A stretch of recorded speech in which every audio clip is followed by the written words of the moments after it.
Allons au palais Léomba, où l'élaboration de la loi de finances et le contrôle budgétaire étaient au cœur de l'atelier de renforcement des capacités qui a réuni ce matin à l'Assemblée nationale députés et sénateurs de la transition. Prescan Kama, Valérie Charles Poulangoy. C'est sur le thème l'élaboration de la loi de finances et le contrôle budgétaire que s'est ouvert au palais Léomba l'atelier de renforcement des capacités des parlementaires gabonais. Ces assises, organisées par le programme Interpares, ainsi que le Bureau régional Afrique et Moyen-Orient de l'Institut international pour la démocratie et l'assistance électorale, avec le soutien du ministère néerlandais des Affaires étrangères et de l'Union européenne, dans le cadre de Team Europe Démocratie, vise le renforcement des institutions en matière de démocratie. Nous sommes ici aujourd'hui pour explorer ensemble le rôle du Parlement dans le processus budgétaire national.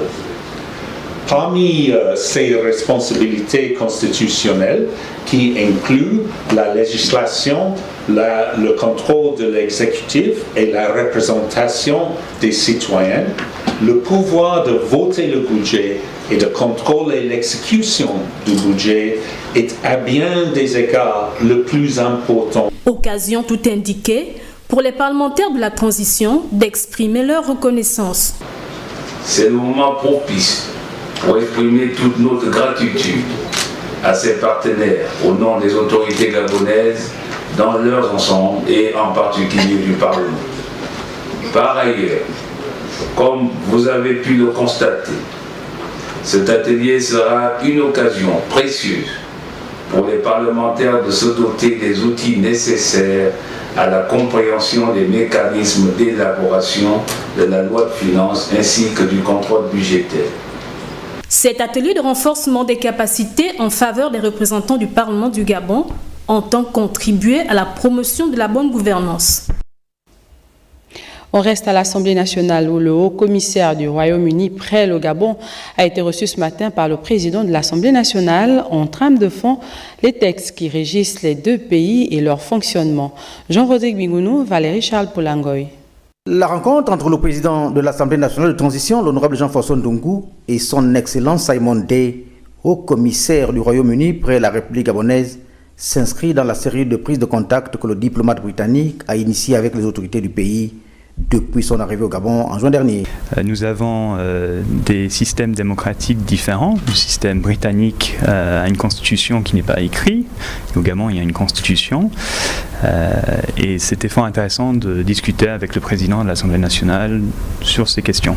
Intervenant à une période transitoire pour le Gabon avec en prime une remarquable expression de la démocratie, cet entretien a permis aux représentants diplomatiques du Royaume-Uni de profiter de la longue et riche expérience du président de l'Assemblée nationale de transition pour mieux cerner le rôle et le travail de l'Assemblée nationale pendant cette période et d'expliquer les enjeux du retour du Royaume-Uni au Gabon avec l'ouverture de leur ambassade à Libreville.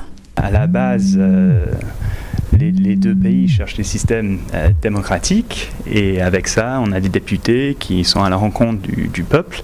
Au Royaume-Uni, nous avons un Parlement qui a une Assemblée nationale et l'équivalent d'un Sénat. Et aujourd'hui, je suis venu pour mieux apprendre sur le système gabonais. On a parlé des liens dans la famille Commonwealth et les liens entre les parlements. Et bien sûr, on a discuté de le soutien que le Royaume-Uni et d'autres membres du Commonwealth peut donner au Gabon.